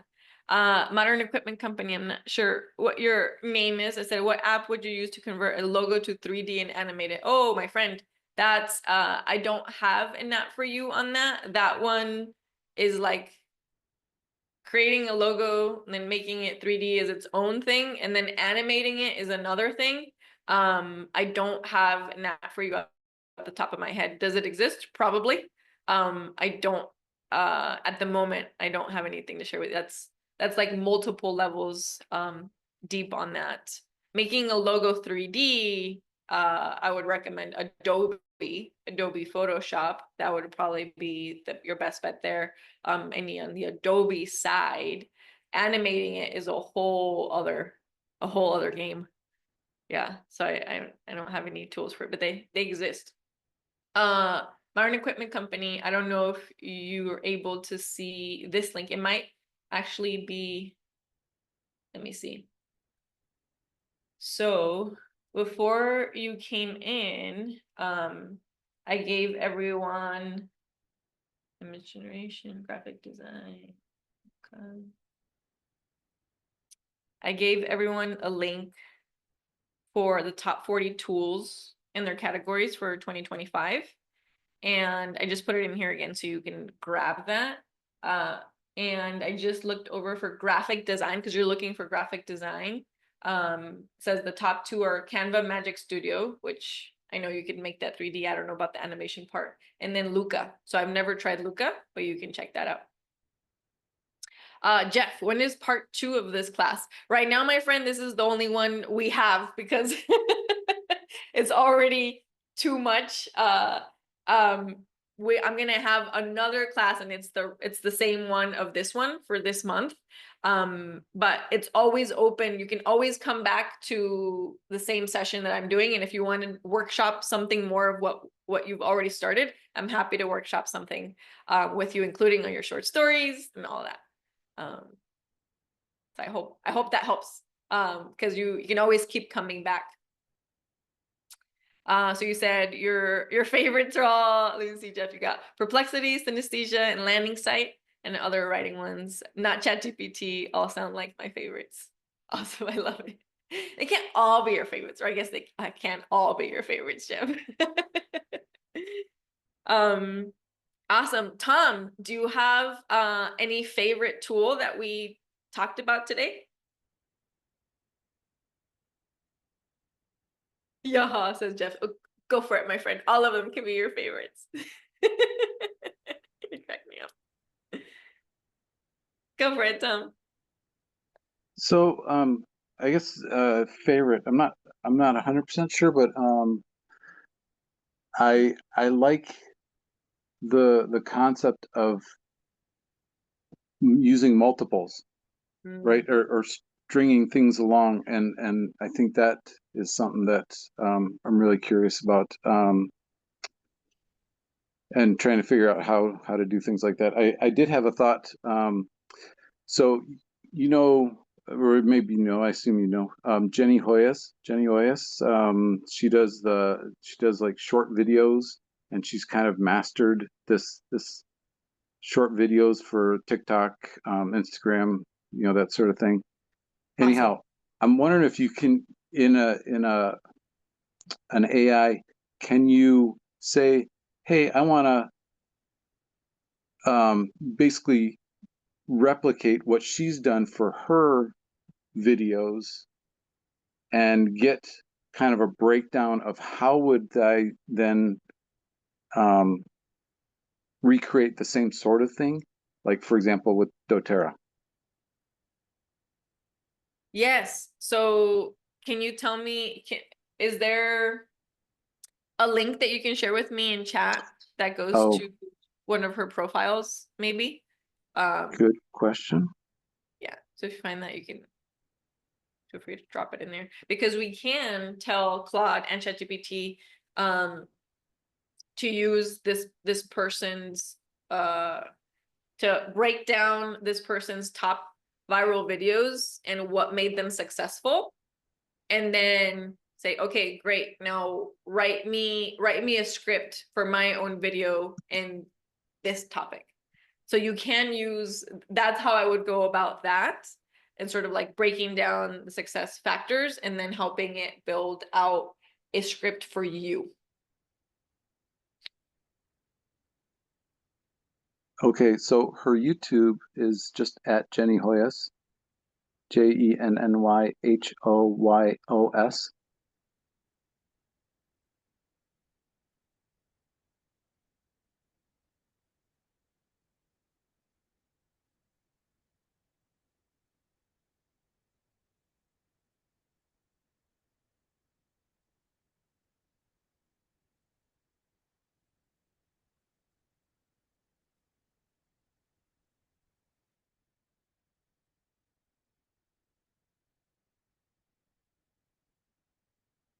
Computer is not happy with me. Too many tabs and too many tabs. Okay, so I see her video here is how many takes to actually get viral shorts. Oh, okay, so this is actually, let me share this. It's okay. I'm glad you like that, Jessica. Like the idea of using multiple AIs. Yeah, it makes a big difference once people understand how that works. Let me know if you can actually see the screen, because to me it was showing up as just white. Can you see YouTube? Yeah, I can see it. Okay, great, Tom. Okay, so just as an example, you see this video right here. I don't know if you can see my cursor, the one with the Yep. she's here. Okay, that is Opus clip, the one I just showed you. Oh, okay. Okay, so it used to be, to get this frame and those captions, you had to pay so much money in editing. And Mike and Mike Dad can tell you how much they love editing. And how much you have a love-hate relationship with editing process. That's why Opus Clip changes everything, especially when it's putting out content like this. So let's see. Who says I can make anything go viral? So let me see. I'm gonna go to her actual account. And then let's try something.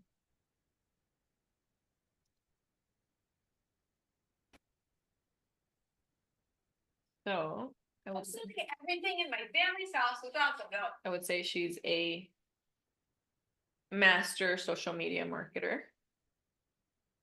So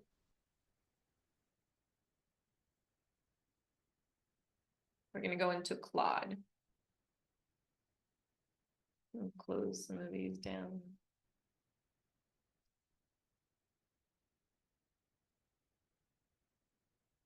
as my marketing video genius.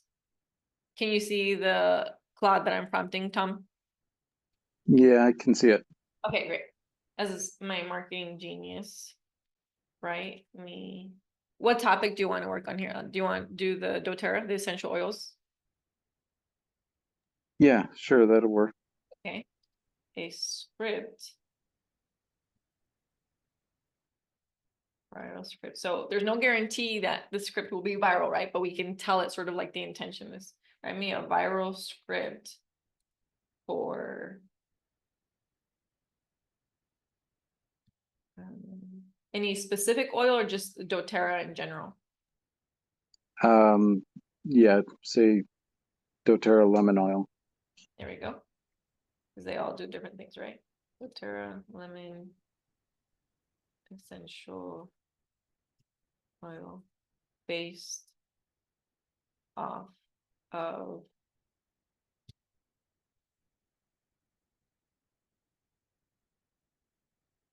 this. Do research on Jenny Hoyos and break down her strategy to make my video script. Okay, so what I'm gonna do, Tom, is I'm actually gonna copy this. I put in there. Again, you see me, I'm just kind of free flowing, Yeah, this is great. right? So I'm putting that in the chat for you. Awesome. Okay, and then we're gonna do enter so that you can have a good starting point, right? So it's very free flowing and it's very experimental. All right, so it's saying project cannot access or watch any YouTube channel. However, I can help you organize. Okay, so this is Claude. I think Claude has a little bit harder time because this is not the paid version. So what I'm going to do is I'm going to grab that same script or that same prompt that I have here. I'm going to bring it over to ChatGPT. If it tells, let me see if it tells me anything differently. Is this helpful so far, Tom? Yeah, this is good.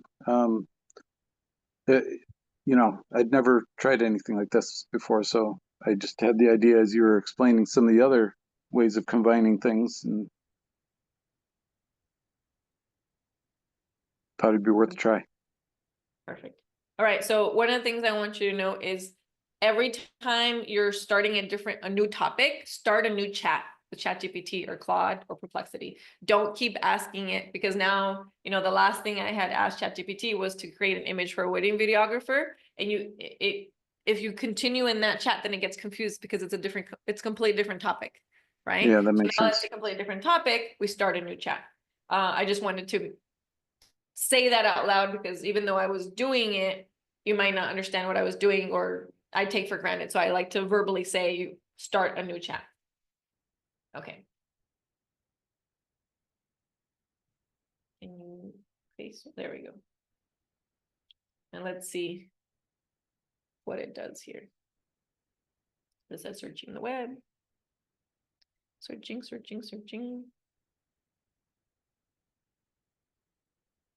All right. So it came up with something.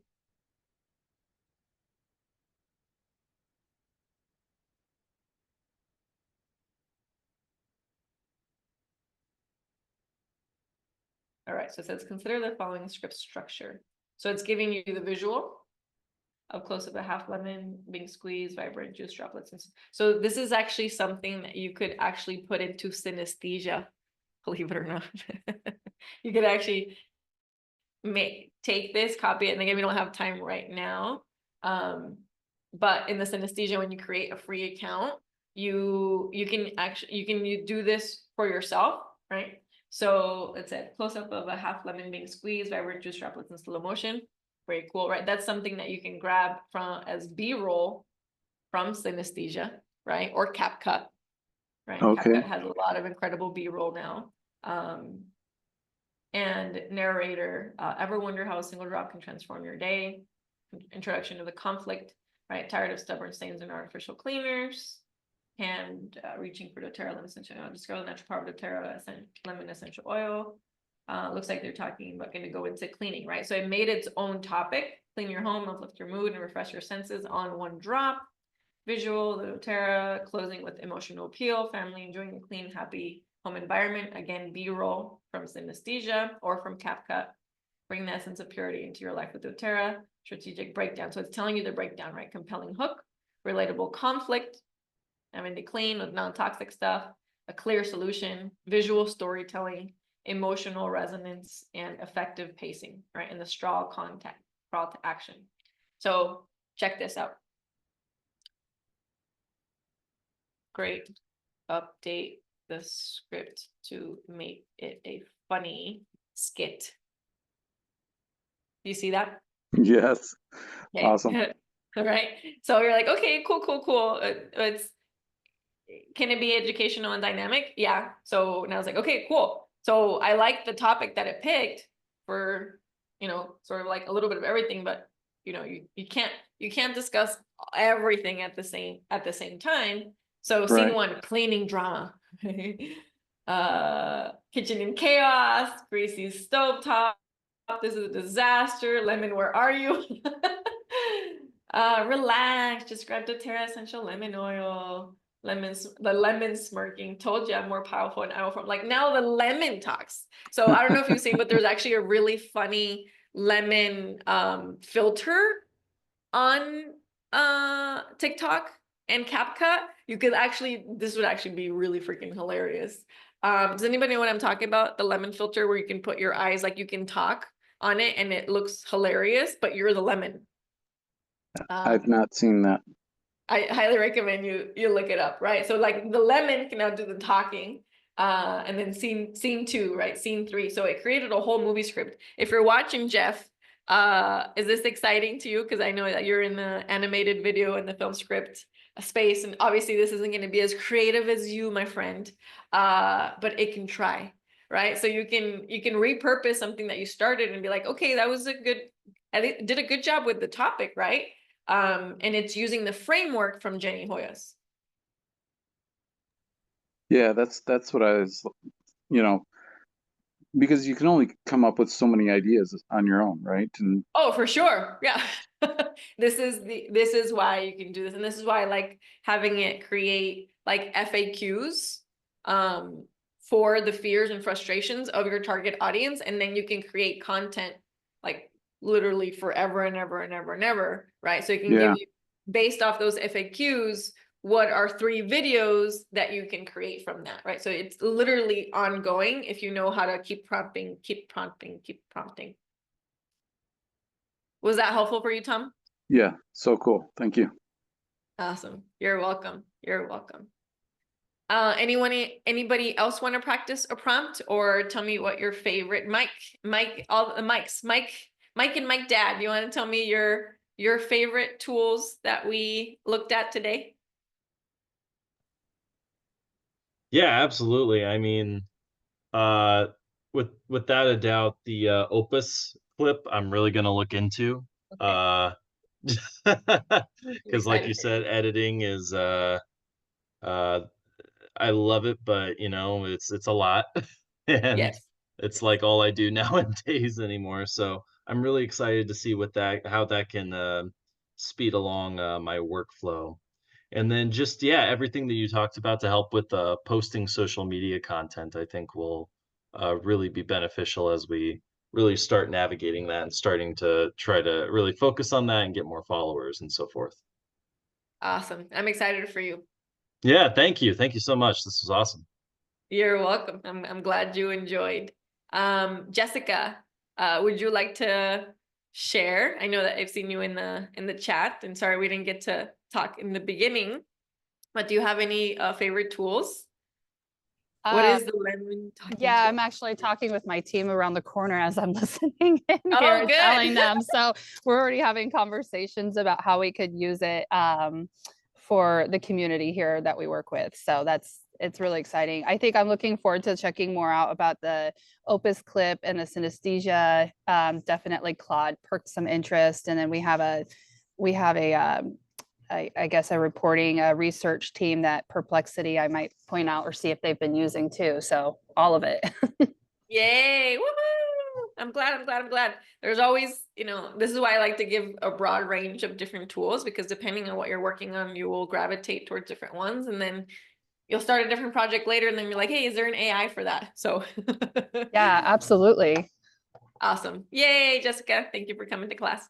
Yes, thank you. You're welcome. Jeff said, what is the lemon talking tool? It's not necessarily a tool, it's a filter, I believe. There's a filter on TikTok. And again, I'm not a TikTok expert, definitely not a filter expert. But there's let me see if I can find, just because it's funny, on YouTube.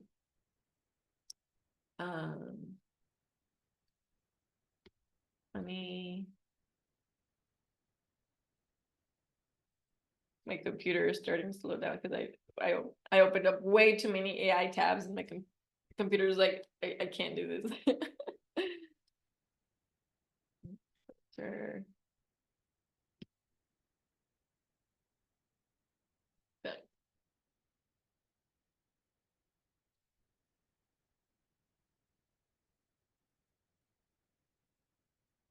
If it pops up, I can't play any of the videos because I haven't vetted them yet, and some of them are inappropriate. Let's see. Okay, this is a good one.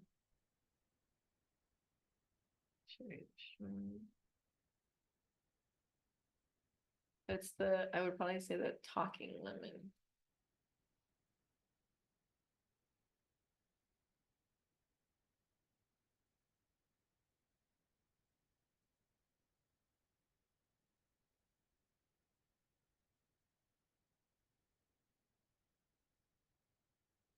Okay. Let me show you this real quick.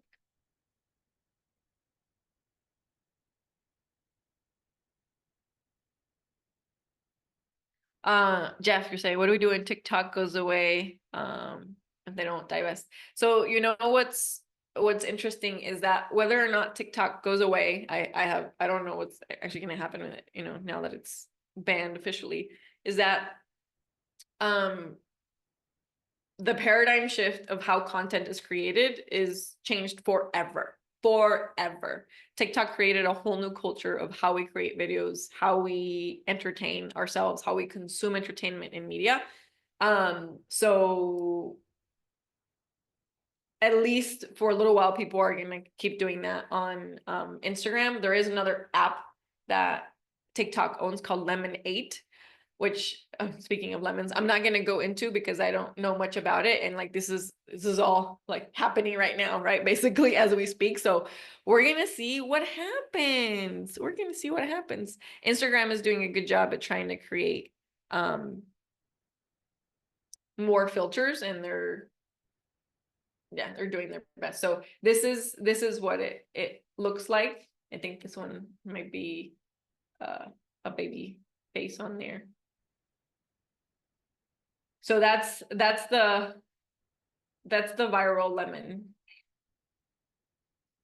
So it looks like that's just a baby playing around on their parents' filter. But that's the lemon, Tom, the lemon filter on TikTok, which I think would be really funny with your skit.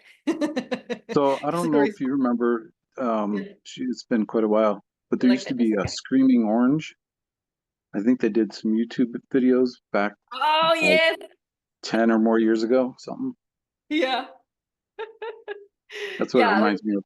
There's orange, there's lemon, there's also a potato, really funny potato filter that there's actually a professor that uses the potato filter to teach his students like math, and it's absolutely hilarious, and he gets a lot of attention, and he's got a mustache, so the mustache comes through on the potato. So again, just wanted to show you that. So right, because these days when it comes to social media content, and people are not we have moved into the paradigm shift of everything has to be edutainment. Okay, we're talking about education and entertainment all wrapped up in one, and that is not a skill that even the Ogilvy masters in New York, they have not mastered that. In fact, some of the largest brands in the world are really struggling because they are not good at content creation with entertainment. They're good at like super luxurious brands, but like we don't care about that stuff anymore. In fact, most brand companies and social media pages don't get a lot of interaction unless there's a human face behind it. People don't care about logos. People do not care about logos. Awesome. All right, everyone. Thank you so much for coming to session. I hope you got at least one little baby nugget out of today. Feel free to come to any of my future sessions or classes. They're all very interactive workshop style like this, and we can have some fun and play. And if you have anything that you want to work on next time that you started from today, feel free to bring it on over and we can continue the progression on that. Yay! You're welcome, everyone. So glad that you loved it. Jeff, I'm not sure where they put the replays, my friend, unfortunately. I don't know where Do Space houses their replays afterwards, but I definitely am recording it. And because there's so much being thrown your way, there should be a replay somewhere. But only Do Space knows where they put it. Unfortunately, I'm on Do Space account, but I have no control over where the recordings go. Jessica says she thinks that puts them on their YouTube channel. Maybe, I hope that'd be a great place to house them. Awesome. All right. Thank you so much, everyone. Have a beautiful rest of your day. And I hope to see you at any of my future sessions. Bye.